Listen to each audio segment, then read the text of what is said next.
Jacob say, right, okay, let's speak a bit on this whole, I did want to mention this whole thing about Ibrahim alayhi salam.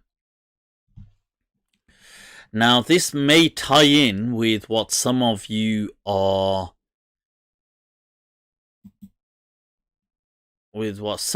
asking. Now, I've been really looking into all of this, this whole thing of Ibrahim alayhi salam.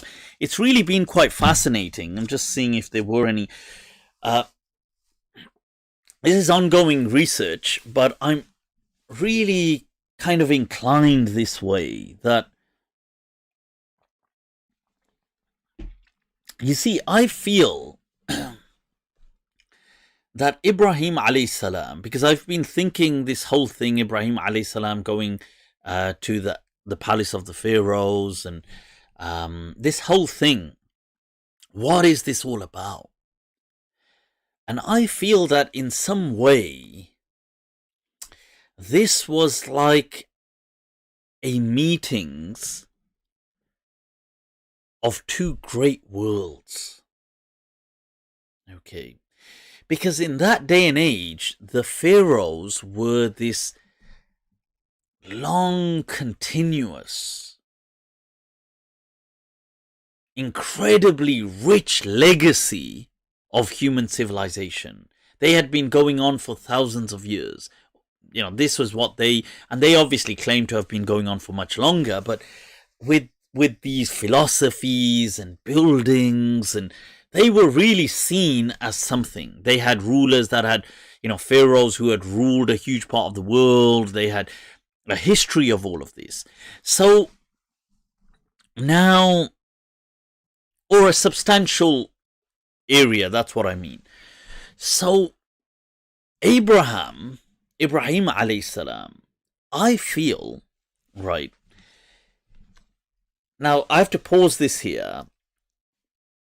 There's a question mark. You see, Ibrahim alayhi salam goes in and he meets the pharaoh. Now the question here is, how does Ibrahim alayhi salam get to meet a pharaoh? A wanderer who comes in from the Canaanite deserts, and he comes across and he gets FaceTime with a pharaoh. So this is in the Bible, in Genesis, that he goes and he meets the pharaoh. And then not only that, obviously the pharaoh marries his wife, but then the pharaoh gives him a gift. He gives him gifts, and he's like very generous with him, with Abraham. Now the question is that even the regular Egyptians could not get FaceTime with the pharaoh. If you were an Egyptian and you said, I want to go meet the pharaoh, they'll be like, acha, acha. They'll be like, acha. Baab ka ghar hai? Nahi, aa jao. So the question, how does a wanderer that's coming through a desert get FaceTime? The pharaoh, and this thing, he was so intrigued to marry Sarai. This is why. Come on, does that really add up? This guy, pharaoh, who has a kingdom, has countless women. Women are not a problem. Like, he can have any woman he wants. He's all of a sudden so obsessed with some stranger woman that he's never met. Like, really, like this, does this add up to the critical mind? Now, to answer that question, we need to go back to the origin of Abraham. Now, I've been thinking, you see, in the Bible, it mentions that Abraham, his family were from the Ur of Chaldees. Okay, the Chaldean, these people, they were from but it mentions that their origins were from the east. Now, I've said this before a while back on my Monday nights, but I've been looking into it a lot more recently. I feel that Ibrahim alayhi salam was from the Indus Valley civilization, as in his ancestors or his parents would have been from there. Whether he may have also been there as a young person. Right now, the Indus Valley civilization are some of the oldest civilizations known to man. Okay, they found certain things that when they've dated, go back to potentially 8 or maybe even 9,000 years ago.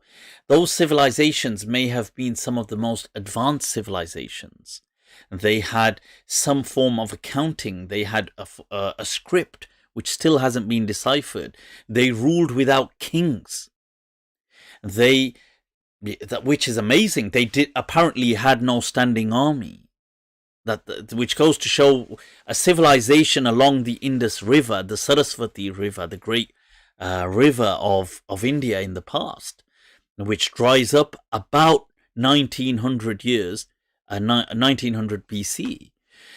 So after that, and it had thousands of settlements around the river, including the great settlements of Mohenjo-daro and Harappa, and you've got Rakigiri and all these different great settlements, but it had loads of smaller settlements as well. Now, these people disperse, and I would feel that it may have been that Ibrahim alayhi salam may have been from a priestly background. It's very likely. This is speculation, but I'm inclined towards it, because in the Bible it mentions that his wife who he marries is a priestess. Now, why am I saying this? Well, you see, it's interesting that even the examples that are given in the Quran of when Ibrahim alayhi salam questions his people, he questions them about the celestial bodies, the sun, the moon, a certain star, and it disappearing now is not, how can these things be deities? And it makes sense that you see the Indus Valley civilization, it's much later, it's around after, as the great civilization is dissipating, that statues are introduced. They weren't otherwise. Previously, they have no statues of gods and things like this. Now, one thing that the priestly class would know is astronomy and their version of astrology, like all these stars. It's something that the Indians have been so deeply into. Now, who else was so obsessed with this kind of astrological astronomy? It was the Egyptians. Now, it would make sense if Abraham was from a priestly background and he had great knowledge of the stars, because it mentions one Sarai was already a priestess. When they go to Egypt, this is what gives him FaceTime with the pharaoh, because the pharaohs are obsessed with the whole astronomical layout, and their pyramids are built in line with that. And you see, and I did have some quotes actually, if I have some here. It's interesting, by the way, that Aristotle, who's before Jesus, when he writes of the Jewish people who are the descendants of Abraham, he says that their origin was with the Indian people. And there was Megasthenes, who was sent to India 300 years BC, before Christ, who writes of that this is where he claims that the Jewish origins, the Jewish being going back to Isaac and Abraham, come from. And this is 300 years before Jesus, they write this. The Magi people trace their books to Ibrahim. They have a certain tradition called Kesh-e-Ibrahimi. This, they claim, comes to them from Ibrahim. And it was the Jesuit missionaries who, when they went to India, initially noticed the name of Brahma and Sarai, his consort in Hinduism, correlating with the English names Abraham and Sarai. First, Abraham in the Bible is called Abram, and then the Lord asks him to change his name to Abraham, and Sarai to Sarah. So, and I'm not saying that Abraham was their god Brahma, but what I'm saying is those names would have then inspired people to have similar kind of names. So, right, so this, and also what's interesting is Voltaire, the great philosopher, he wrote how Abraham had descended from a Brahmin priestly class. So these were some of these interesting notes, how people had said even the of Chaldees, of the Chaldean people, they said, some people had speculated the Chaldean, or what they said, the Chaldean was called Dev, and it was from some Hindu origin, as in the people of these. Because was on the road to India, by the way. So through Persia, if you're going to India, that would have been the road. So anyway, the reason I mention this is because, you see, what if Hajar, who is then given to Abraham as a gift, you see, many people had said Hajar was a slave. Because maybe to the outsiders who didn't know her, this is what they assumed her to be. But what if she was actually a priestess, as some people had claimed? She was an equally ranking priestess of the Egyptian order that was given to Ibrahim, because he was of this background, somebody who had great knowledge of the stars. Because when they go to Mecca, you see, where they build the Kaaba, now this is where I'm trying to, this is interesting. What is one of the greatest stars that appears on the horizon in the south is Canopus. Now, Canopus is according to the Egyptian legacy, it is what the pyramids were also built in. They're not built in line with Canopus, but they are also. They have some association, because Canopus is interpreted to be the greatest pharaoh part of their heritage is Osiris, who I've spoken about previously, maybe Uzair in the Quran. Osiris is who they feel is the star Canopus, as in he's gone up and that's him. So Canopus in the southern hemisphere is considered to be Osiris. Now that's which is the second most brightest star in the southern hemisphere? Is Osiris, okay. Now, Canopus, let me just bring this here, that you can see there in the southern hemisphere. This star, if I just bring this up, right, is what in Arabic is called Sohail. And it is the star that the Kaaba, the wall of the Kaaba, is aligned to on the horizon when it's built. So it's interesting that this star, by the way, is what in the ancient Indian literature was the southern pole star. So in ancient Hindu kind of their priestly astronomy and astrological astronomy, they spoke of two pole stars. You've got the North Pole star, which today is Polaris, but before it was Thuban and others. Now, and they spoke of a South Pole star, a Southern Pole star. They called them Dhruva. But the South Pole star, what was it? About 2000, I believe just slightly over 2,000 years ago, it would have been Agastya. And Agastya is Canopus. It is Sohail. It is Osiris. It is exactly this same star, which was seen as one of the most powerful stars on the southern horizon.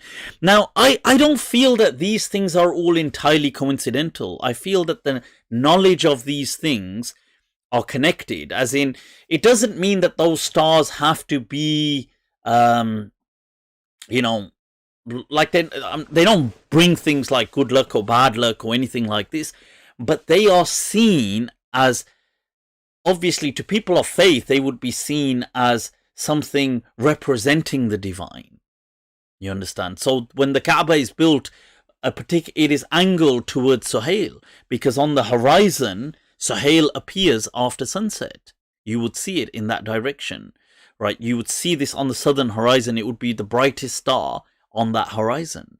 And so this equally in those cultures bears some significance. And I feel that Ibrahim alayhi salam, knowing this kind of stuff, is what allowed him to connect with those pharaohs and have that FaceTime with them, for them to treat him well.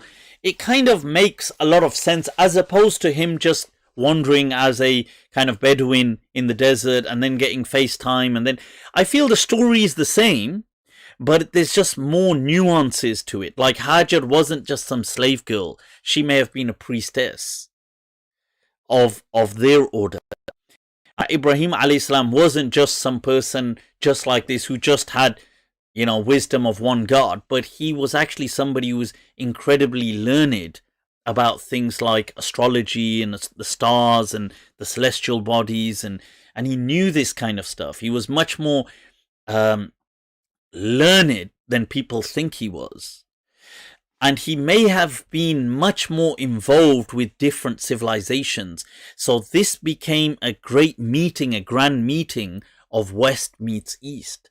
And hence Allah says that Ibrahim kana ummah, that he was a nation in and of himself. That he kind of brings these civilizations to almost a point of amalgamation in some ways. And you see, even this thing of, after he then has this great meeting, he then circumcises, takes on some of their customs of like circumcision and stuff like this.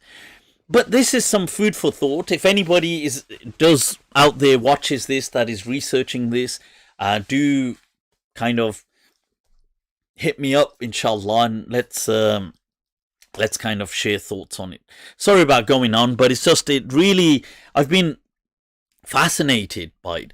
And this, what I was sharing with you, I don't know if you guys can see this there, but you'll see this is a description from, I believe it's an ancient book you've got by Al-Farisi, one of the early astronomers, when Muslims were still speaking about the Kaaba before the medieval time, when they started to speak about mathematically how to know where the Kaaba is. Initially, they spoke about it to do with nature. How do you find the direction? You find the direction through the winds, and you find it through the stars. This is before they got very, you need the astrolabe and you need this and you need that. At this time, so if you read this extract as well, I don't know if it's in this, so you can see here that, look, it mentions that the first of the winds is the Sabah. This is the Muslim author Al-Farisi writing, that which is easterly of the Kaaba. And he mentions facing the wall between the black stone and the southern corner, and it blows from between, in the summertime, sunrise and the rising point of Canopus of Sohail, which is also Osiris in the Egyptian pharaonic kind of legacy, and it's Agastya in the Hindu legacy.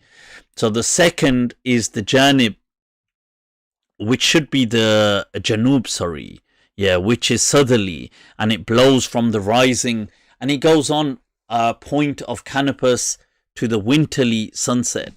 Because so I just found this incredibly fascinating.